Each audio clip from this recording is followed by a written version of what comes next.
everyone, welcome back to my channel. It's Josh. It's been a while. I know, I really apologize. Life recently has just been crazy with home projects we finally decided to tackle, which is also why we're not in our usual space.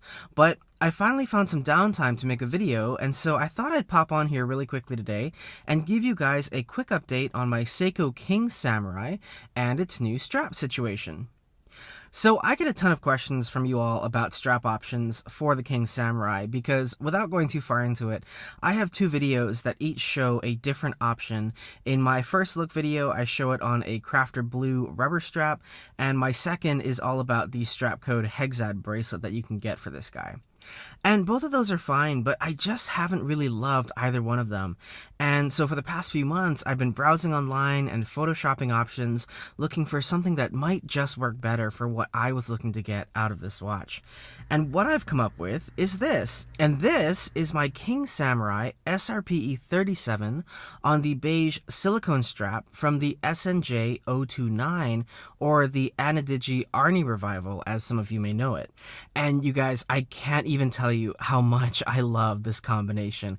It has literally given this watch a whole new lease on life.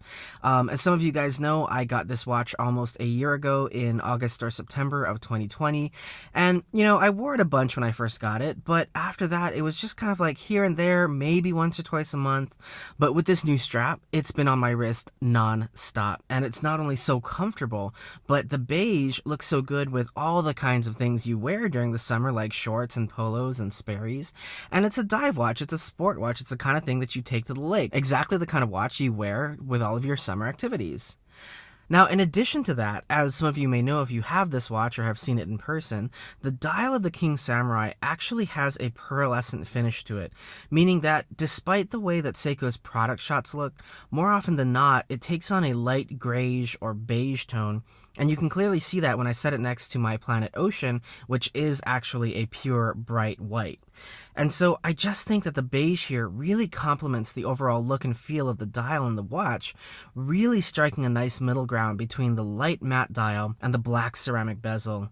It also really nicely complements the bright gold accent on the seconds hand and the matte gold or beige depth rating printed here. And just like the dial, the strap can really take on so many different tones and shades depending on the ambient lighting wherever you are, and you're seeing some footage of that here that I've taken over the past couple of weeks. It can appear as a very light beige with more color saturation, or down to a darker beige with less saturation.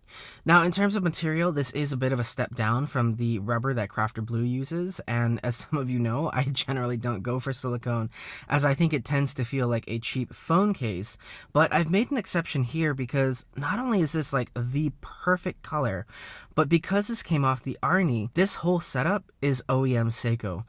And I don't know how durable this will be in the long term, but so far it's really been super comfortable and has definitely stood up to a good deal of activity and wear. And as you can see here, I've also used the OEM Seiko tang buckle and metal keeper with Seiko inscribed on it. And even though silicone isn't as hardy and doesn't have the weight and presence of rubber, it's definitely got more structure and balances the watch better than something like a nylon NATO strap that some of you have also said you're interested in putting on this guy. So all things considered, I'm super happy with this combo, and like I said, I've been getting a ton of wear out of it so far this summer, and I really think if Seiko knows what's good for them, they'll make this available for purchase online as an accessory the same way that they do with the black and blue silicone dive straps. Until then, if you want to rock this look, I would recommend contacting your local Seiko authorized dealer who may be able to order this for you, and unfortunately, I'm unable to share pricing at this point because this was a huge favor and a very generous gift from my trusted AD, who I spend way too much money with, but the blue and black ones as accessories go for $45 if that's any indication of how much you might spend on this.